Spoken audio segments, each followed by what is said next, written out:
good morning, good afternoon, and good evening, everybody, or good night, depending on where you are in the world. Thank you for joining our webinar today on the lessons from the crowd crush disaster in Korea. So for those that don't know me, my name is Jamie Rance. I chair the Mass Gathering Special Interest Group for the World Association for Disaster and Emergency Medicine. We've recently just recommenced our webinar series where every 2 months or so, we'll be hosting somebody who does a presentation on an aspect of mass gatherings and their impacts around health in particular. And today's presenter is Dr. Soon-Joo Wang. I'd like to make an introduction to him, a good colleague and friend through the World Association for Disaster and Emergency Medicine. Has extensive experience around disasters in particular, and also in the mass gathering space.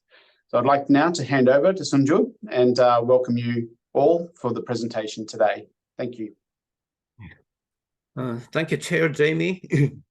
We don't have much time, so I start the presentation now. Hello, everyone. I am Soon-Joo Wang in Hallym University, Korea. Thank you for the opportunity to talk to you today about something no one has talked about before, the Itaewon crowd crush disaster in Korea. We're going to take a look at the high-profile incident from a year ago and discuss the lessons learned.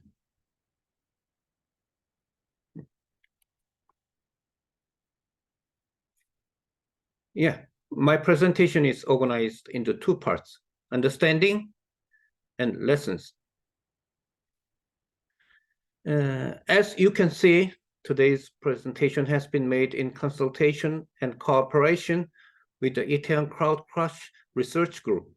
We also launched the Itaewon Research Center for Crowd Crush in response to incident a year ago and are continuing to conduct research now.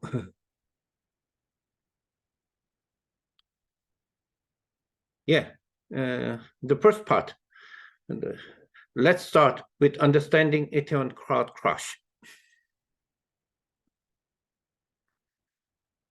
On October 29th, 2022, a crowd crush occurred in the Itaewon area of Seoul, Korea, leaving 159 people dead and 196 injured. You can tell by the pumpkins and high heels in the right photo and that it was a Halloween celebration and that young people were among the victims.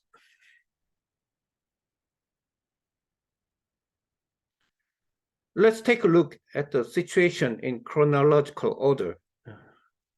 Itaewon is a tourist area in the city center with a high concentration of bars and clubs and many foreigners. Crowds began to gather for the festival in the early afternoon of the day. More than 100,000 people were crammed into a small area, and it was the first Halloween festival to be held since social quarantine due to the COVID-19 pandemic.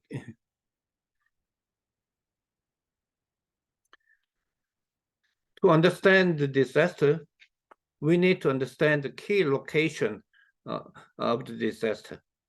The most crowded and damaged area in Itaewon is the T-shaped alleyway. The upper street of the T-shape is the International Food Street. International Food Street here. And the lower street of the T-shape is the alley next to the Hamilton Hotel. Here. So T-shape, which slopes towards the main road and connects to the Itaewon subway station in a short distance. This T-shaped alleyway is very short distance from Itaewon station.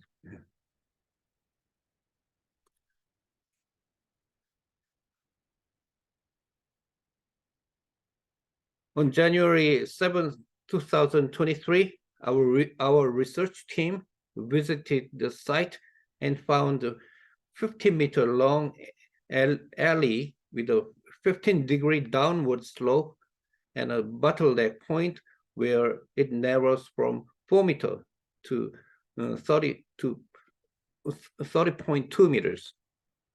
So this is the bottleneck starting point, 4 meters to 3.2 meters and 15-degree slope. You can see that there is a police-controlled memorial for the dead around that time in right picture.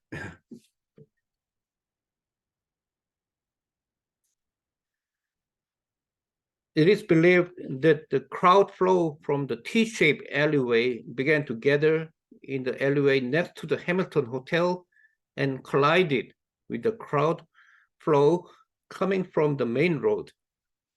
So, number one is this flow and this low flow and upper flow gather and collided. Convergence and collided. Prior to that, the crowd wave phenomenon was observed on CCTV in the upper part of the T-shape at International Fourth Street. So there was a crowd wave in the upper part of T-shape from right and from left.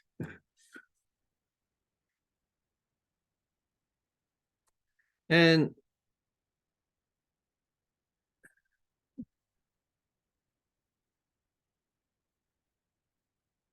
this is the video you're watching is an example of the crowd wave phenomenon at a concert. In the Itaewon disaster example, the crowd was found to be pushing up downward the alley beside Hamilton Hotel with alternating crowd waves coming from both sides, left and right.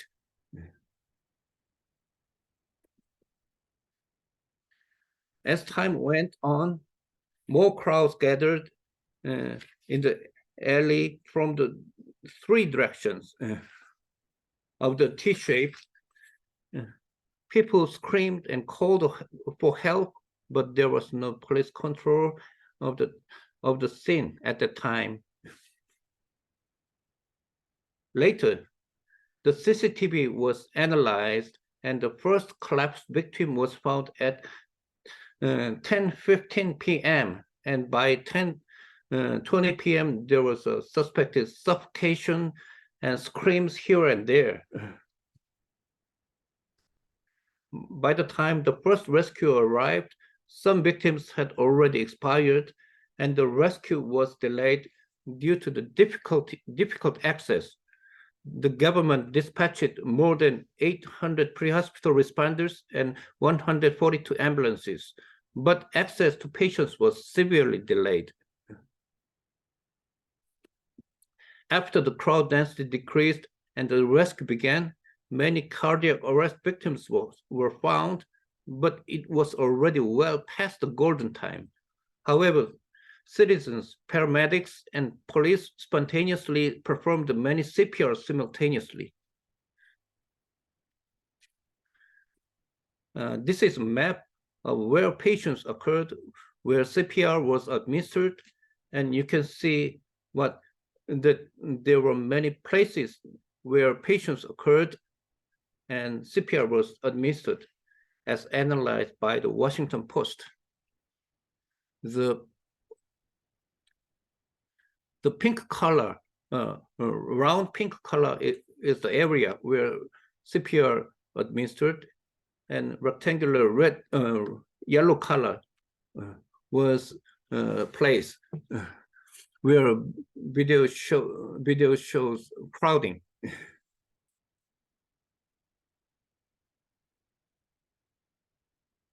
On the left picture, police officers are also involved in CPR, and on the right, many of the dead are lying in the street. A Korean newspaper compared photos taken over time. You can see that at 6 p.m., the number of crowd were growing. At 10 p.m., the crowd density approached the critical point, and 11 p.m., a crowd crush and collapse occurred and rescue began. And at 1 a.m. the next day, CPR was being performed simultaneously by citizens and pre-hospital personnel. Patients' transfer were delayed due to patient inaccessibility, and most of the people transport were deceased. The President of Korea declared the national mourning period. Next, we'll talk about lessons after Itaewon crowd crush. The first lesson is the need for crowd management. Prepositioning on-site administrators to manage the crowd should have been done in advance, which was not done. Crowd management by the police should have been done early on, which started when the crowd density became very high. The police even contributed to the crowd crush by not allowing people who wanted to go out to the main road for traffic control. Crowd management plan should have been made before the incident, and training should have been conducted, which was not done.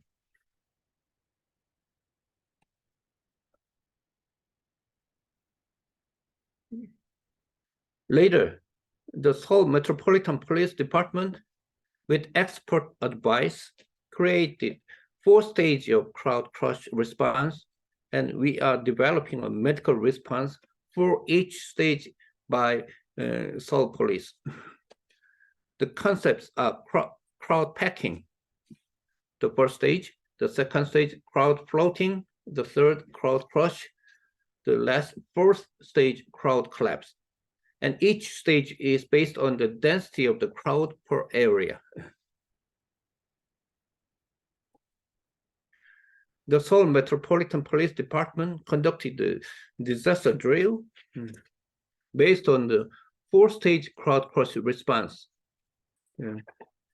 In stage 1, the left picture, crowds gather and became dense.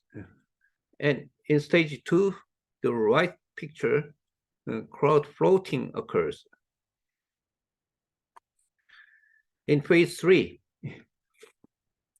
patients are encountered. So a rescue is implemented as shown in the photo before phase 3 proceeds.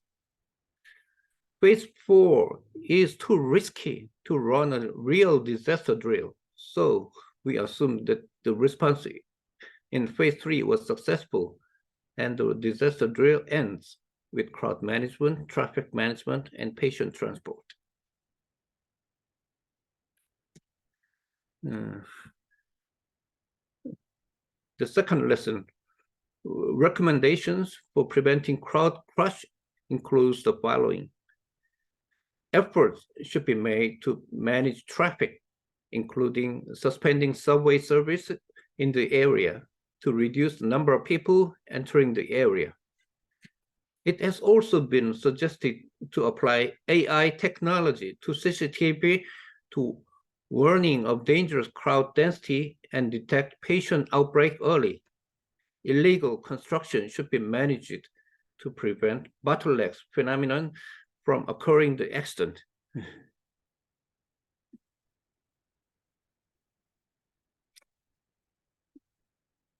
Even including before COVID-19 period, Itaewon subway station had the highest number of passengers on the day of the incident. When comparing Saturdays in the same month every year, the incident day had the highest foot traffic.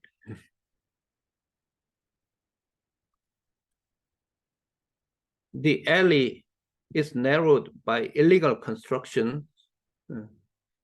As it slopes downward, the width of the alley is narrowed enough for a single car to pass through, as shown As shown in the right picture, there are 3 to 4 steps. That was the time when people were beginning to emerge from a social isolation due to the COVID-19 pandemic, and we needed to be able to predict that there would be a crowd of people thirsty for events and encounters.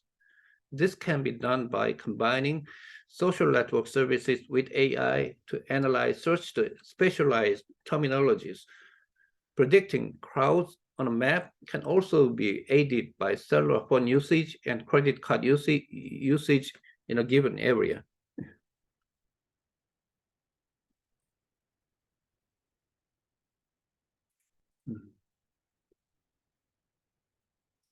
The crowd density analysis shows no difference between men and women, but there is a difference in age with a higher density of younger people in upper right side. You can see that the number of people in the area is much higher at the time of the incident compared to the week before.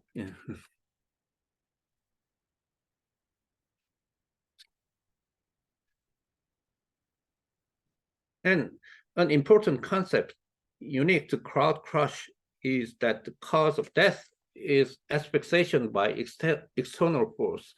So the golden time is very short, but access to the patient is very difficult. Therefore, rescue, triage, and treatment are all prone to delays. This is why on-site crowd management is emphasized in addition to incident prevention.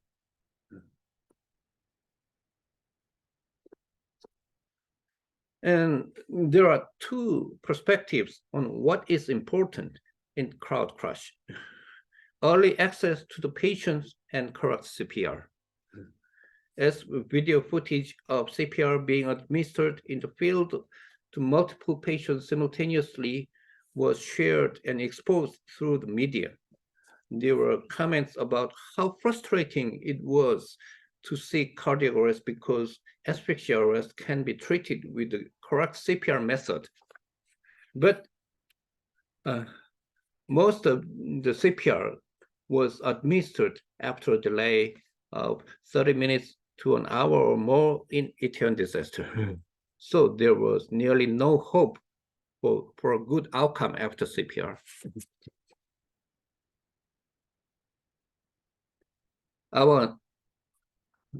Our analysis of the time taken for each stage of transport shows that the mobilization time, the time it takes for an ambulance to be assigned after a call, and the time it takes for an ambulance to arrive and start treating the patient is very long.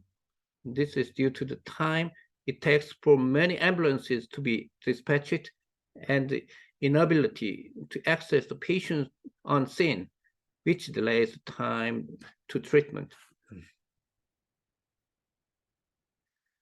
In the transport of patients, initially the transport of critically ill and deceased patients was concentrated in the nearest university hospital, which overburdened the medical staff of that hospital. We call this the geographic effect. And over time, patients was dispersed to different hospitals, but there were also many cases where the deceased were sent to the nearest hospital, a large hospital, and then back to the mortuary.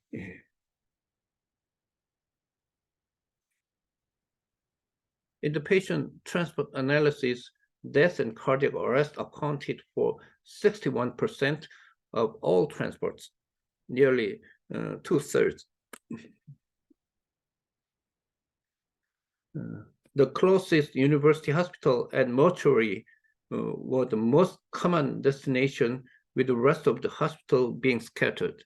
So you can see the number of 56 is the number of transport to the adjacent big university hospital. The number 43, you can see, is the number transport to the mortuary.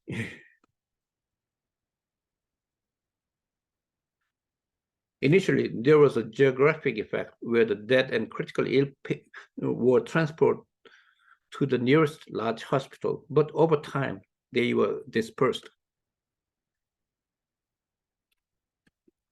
So, today, we discussed the Itaewon crowd crush disaster a year ago from the perspective of general and medical approach. However, as you can see in this slide, there are many interdisciplinary approaches, and one cannot solve a crowd crush disaster alone, but must work together to develop a coordinated, comprehensive solution. In particular, the difficulty in accessing the patients within the golden time is something that needs to be addressed urgently by experts from different fields. So it is very important from our lessons. Thank you very much. Thank you very much for a great presentation.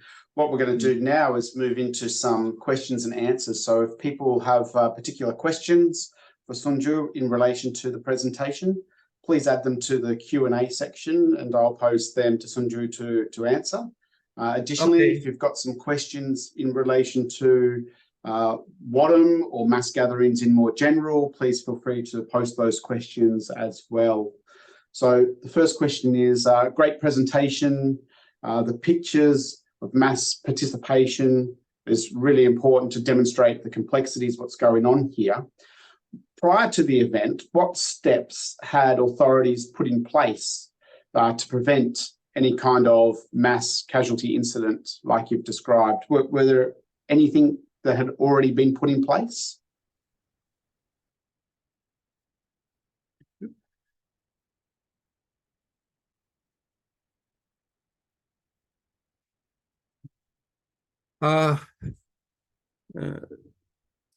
This question is our weak point in our experience. Any prevention steps or procedures taken before before event by legal authorities to prevent mass casualty? You should understand this kind of voluntary festival, the Halloween festival, is for a few years ago. There was no festivals because COVID-19 pandemic. So the legal authorities, including police, they did not prepare much, and they did not expect the event. So, and in Korea, in mass gathering event, the control body registered the mass gathering. But in this case, this is a voluntary mass gathering, so no control body, so no registration. So the police prevention was very weak. There's another question here as well along the same lines, but in relation to emergency medical or ambulance services. Was there any pre-positioning of those services at the event as well? We have so many ambulances, especially in Seoul metropolitan area, but the ambulances themselves are very busy to transport routine emergency patients. But so there's no on-site ambulance care prior to the event being undertaken then? I don't know exactly. Just the normal. Just nearly normal. But in this case, one or two ambulances for support mass gathering support the patients occurred in mass gathering, not crowd crush. Yeah. Prior to this particular crowd crush incident in Korea, has there been other similar incidents in the past or lessons drawn from them? Or is the centre that you've been involved with in establishing relatively new and out of this incident itself? Or are there other lessons from other incidents that you could learn from in Korea?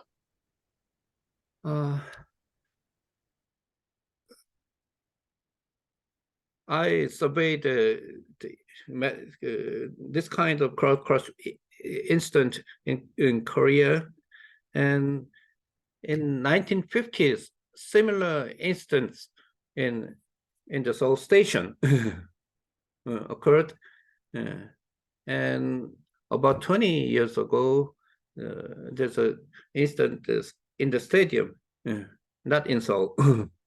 So very long ago, and not so many victims like this Itaewon disaster.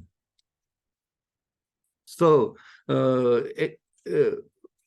in Korea, this kind of crowd crush was a very unusual disaster. But in worldwide database, every year, this kind of crowd crush occur.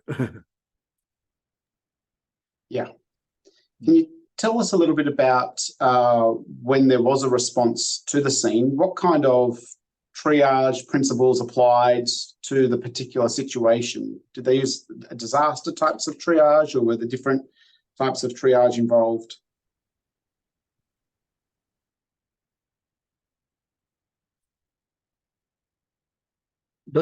The triage made based on medtech method, disaster type triage, the color, 4 color based.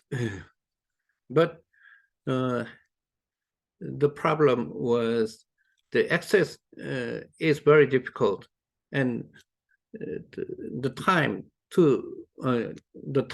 from reach the place to the access to the patient is 30 minutes to 1 hour. So it's very meaningless to triage. It's very severe or mild cases. Very severe CPR or dead, or mild cases, walking patients. There's nearly no middle. So do you know of those patients who were in cardiac arrest, what was the proportion of people that survived? Were there many that survived from that CPR that was ongoing at the event itself? We don't have very exact data, but nearly no patients survived. Yeah. As you see, CPR, cardiac arrest, CPR has a golden time. With more than 30 minutes and 1 hour CPR, it is meaningless, I think. And correct CPR method is very important, but the condition is in the golden time, within the golden time. And what we know from major events, well, in general, we know around the chain of survival from cardiac arrest more broadly, but what we know from mass gatherings or major events is that that first bit around early access to the patients is often inhibited by the access or the egress of emergency services to find people who need emergent health care. And then in incidents where there's multiple casualties who all require emergent health care, it becomes even more challenging.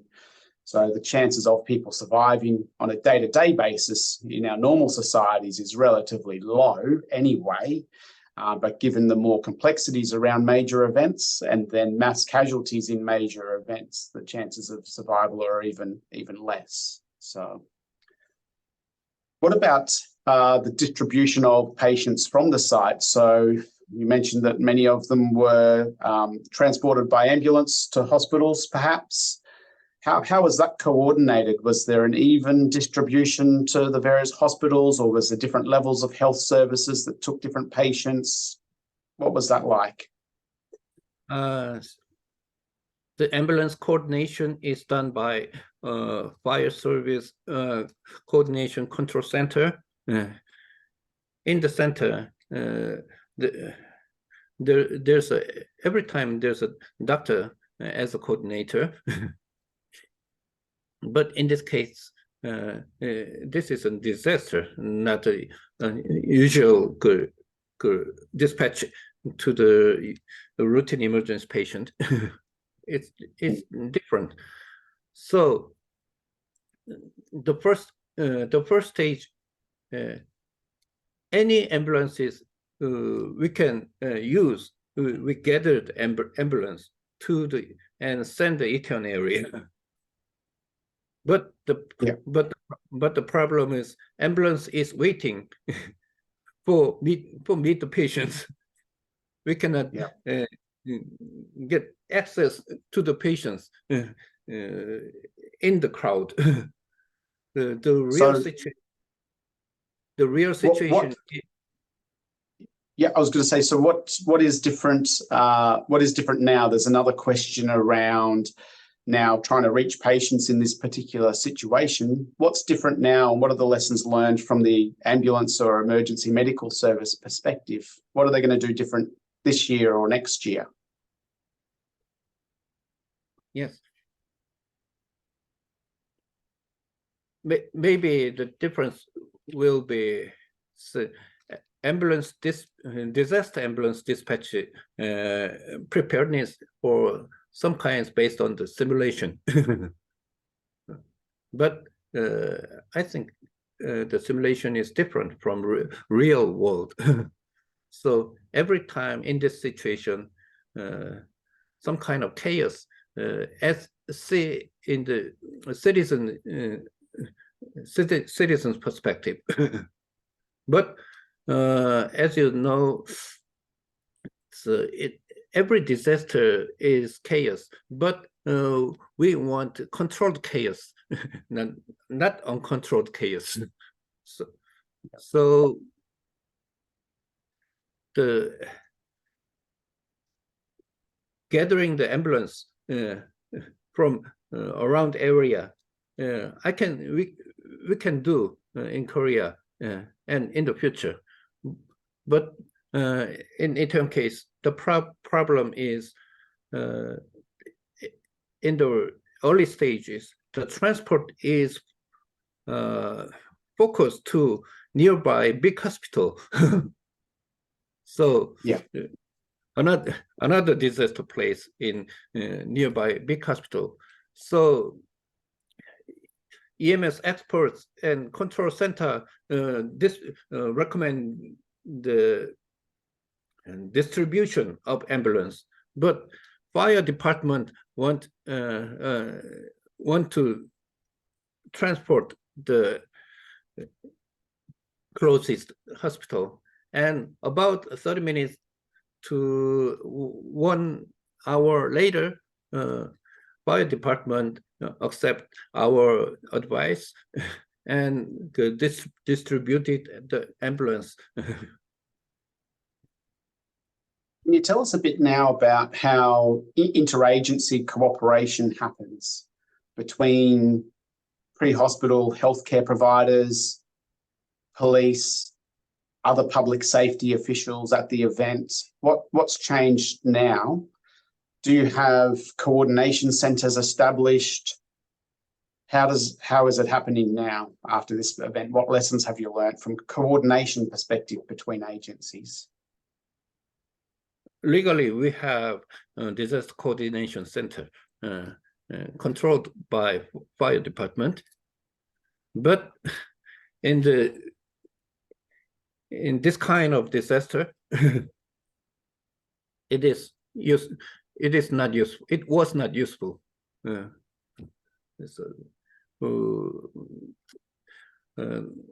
Top tier policymaker word was more useful. So this Itaewon disaster is still under the judgment the fire department and government person. So I think the winner is lawyer now. So very sensitive event, because the legal judgment is now going on. There's a question here about the percentage of patients who were reported to have died as a result of this event, and that perhaps it's been reported that 65% of those who died were female, significantly higher than males. Is that the case, do you think? And if so, what factors contributed to that, do you? So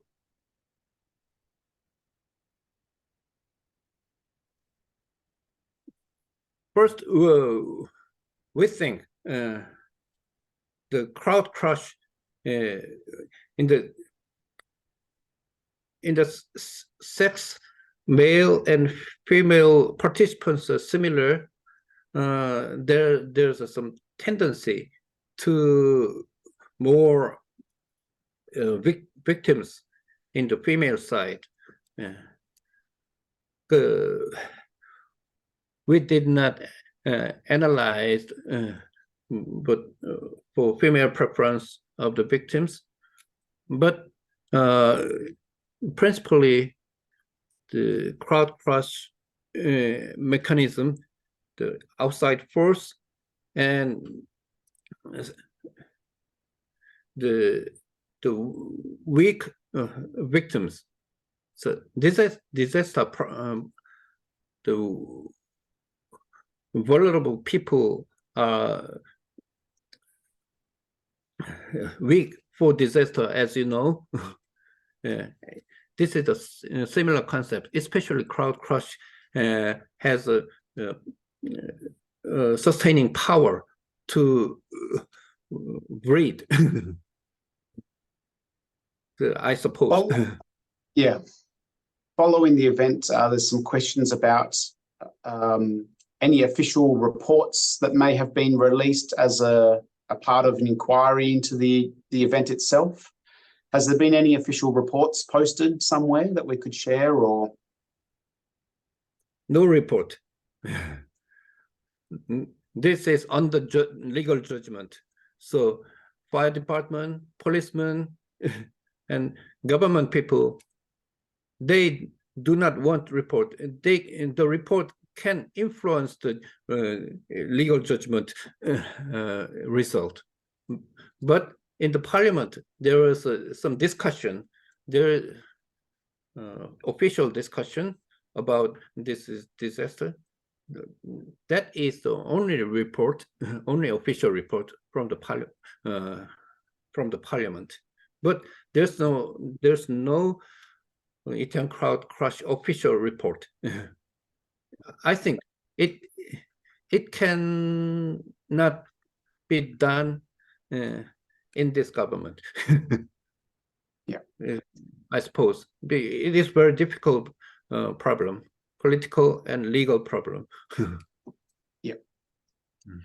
What about the lessons learned from this event that are then applied to other mass gatherings in Korea as well? Are they taking lessons from this particular event and applying them to other events that you've been hosting?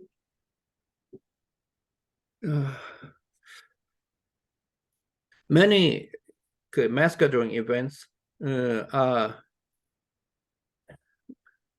we can predict the event and scheduled event. Hajj in Saudi Arabia is a scheduled event, routine event, and the concert, sports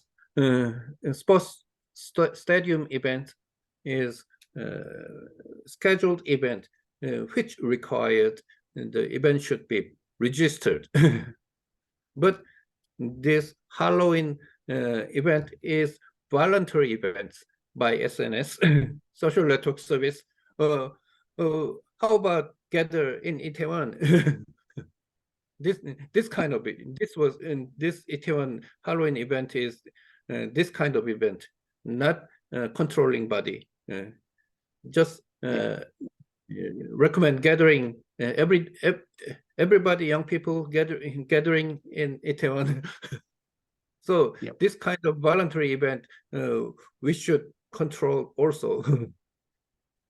Yeah, so and in some countries where they have the more spontaneous types of events, whether that be through civil unrest or major festivals, particularly on days of significance, like perhaps a Halloween or other days, some countries are starting to view those and providing more of a proactive response to them, rather than like you would maybe in a disaster that you knew was coming, rather than waiting for a disaster to happen and then initiating a response. So I think globally we're learning more about the spontaneous types of mass gathering events and the need for agencies to respond proactively in the prevention of those events, rather than those events which we know are going to happen in 12 or 18 months' time, and we have lots of time to prepare. Have you started to do that more so from a disaster management perspective? Were disaster teams deployed to this particular event, and would they be deployed a bit more proactively to other events in the future?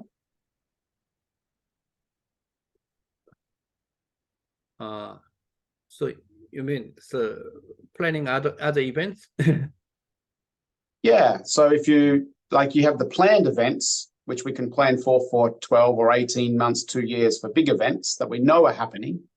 But for these more spontaneous events where we might only have 1 or 2 days preparation for them, or not even that, might even be smaller than that, particularly around some civil unrest or other types of spontaneous events.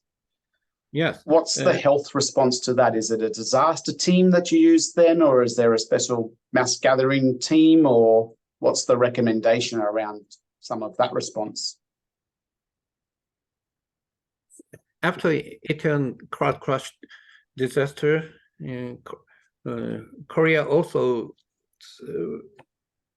started to prepare the spontaneous voluntary event for prevent crowd crush.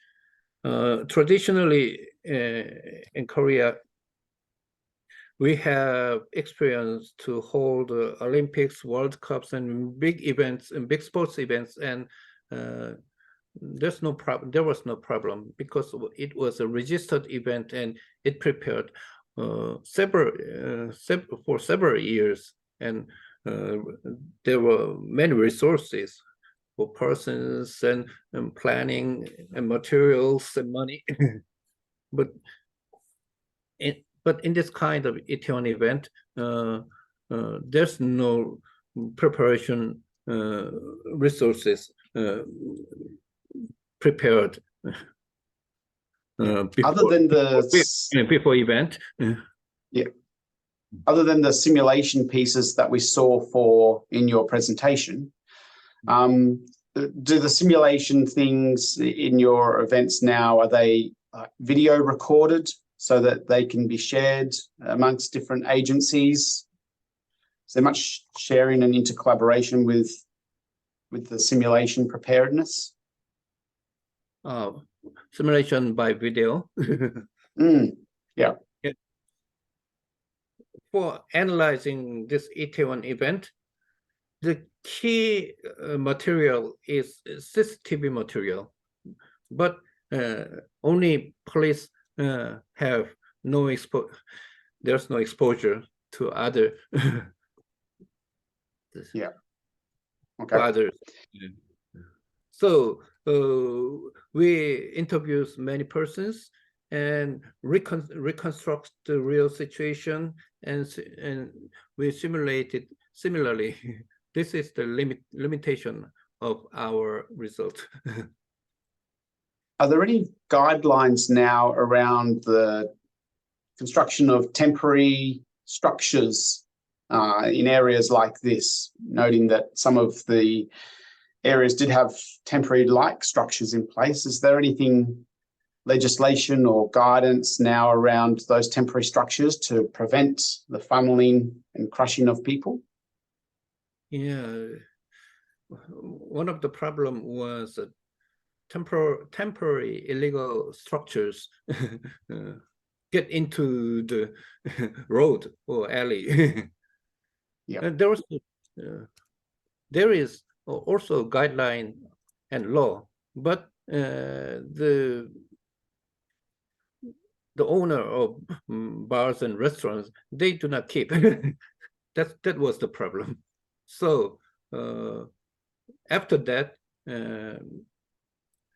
the temporary structures moved into the restaurants and bars. yeah.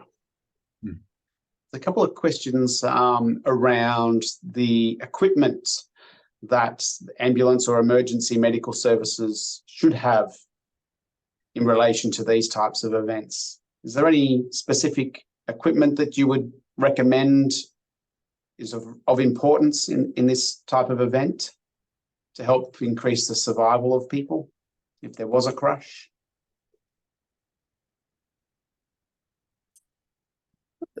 Still, there's no specific equipment other than other disaster. but there's no crowd crusher specific equipment. But we want some early. One is we want early victim recognizing equipment, maybe AI developed CCTV or something. And another is some equipment the victim can rescued in the crowd. I don't know what type of equipment it will be, but this is very important because early access is impossible. Yeah. Was there or is there now any public education types of campaigns, whether that be public service announcements, or what information is now given to the public in terms of preventing crowd crush at similar types of events in Korea?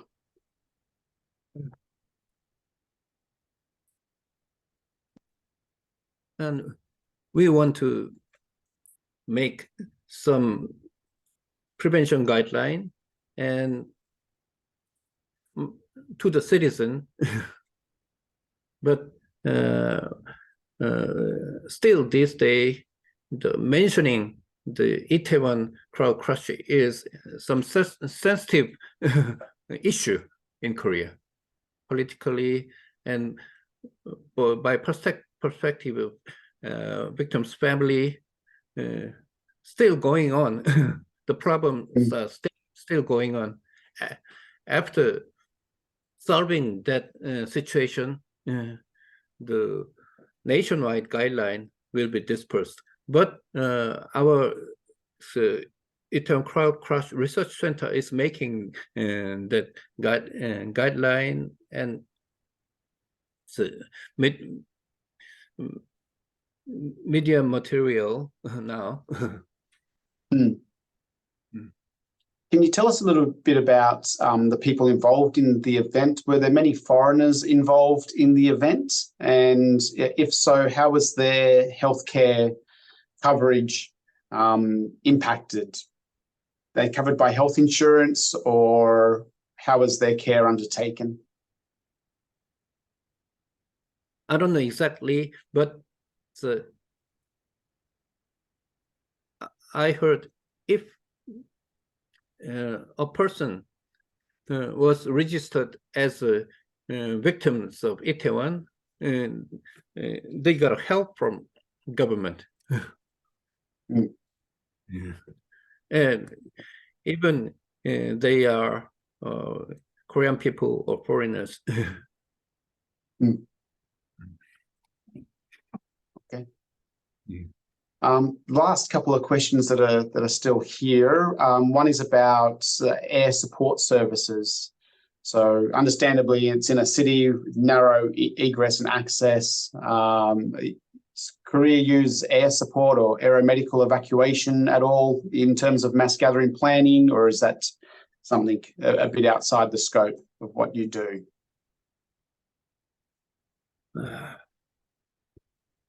Air medical evacuation of victims from mass gathering, it can be, but we don't have that equipment. And some researchers insist on in crowd crush the use of drone. The drone can access the patients, bypass the crowd, and picking up the victims safely by some rescuers' help. It will be some kind of only way to early access to the patients. Some researchers insist. Yeah. Last couple of questions still. This one here is about the criteria or classification changes in any treatment guidelines. So has there been any change to treatment guidelines, noting that in your presentation you mentioned early CPR is important? Is there anything in terms of any of the treatment guidelines to reduce mortality? So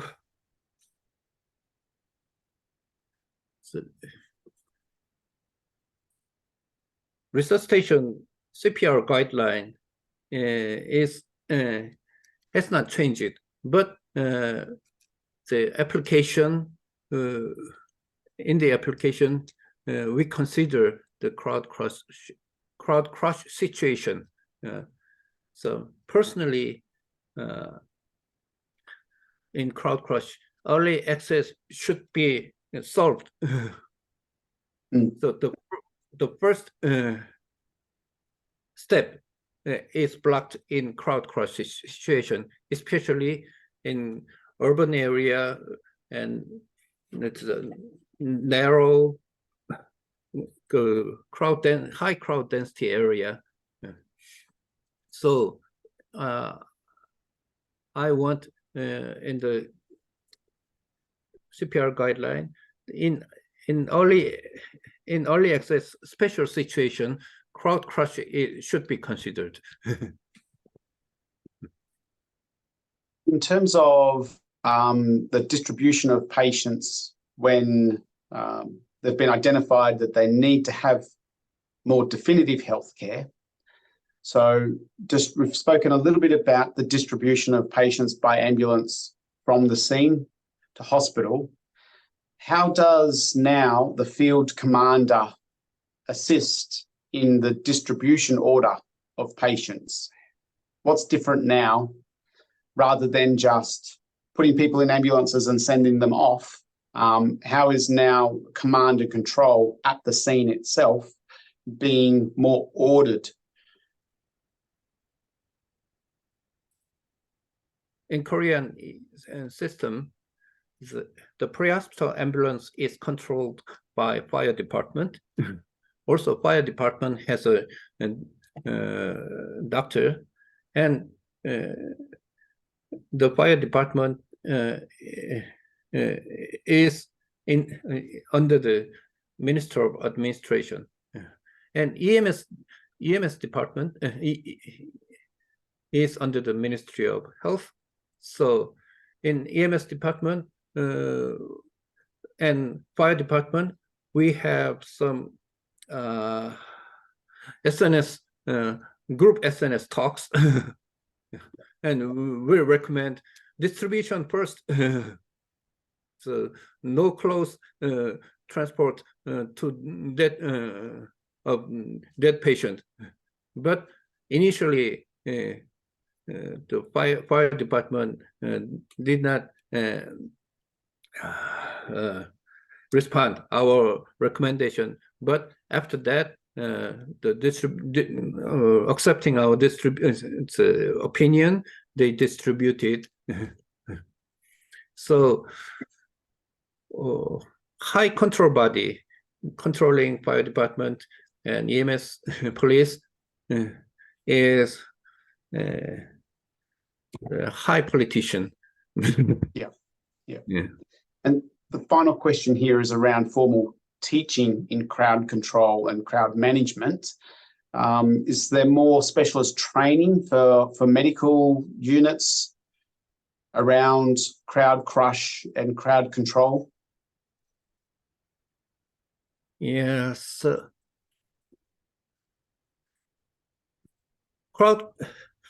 There's very little specialist in the world for crowd crush prevention, education, and crowd management.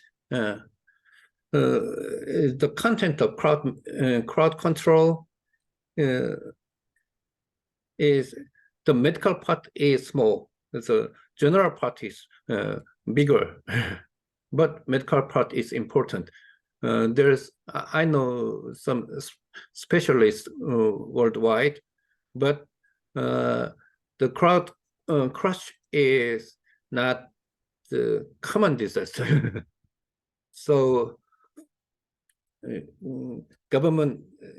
many governments want to learn, do not want to learn about crowd crush because it's not frequent disaster. That's the problem.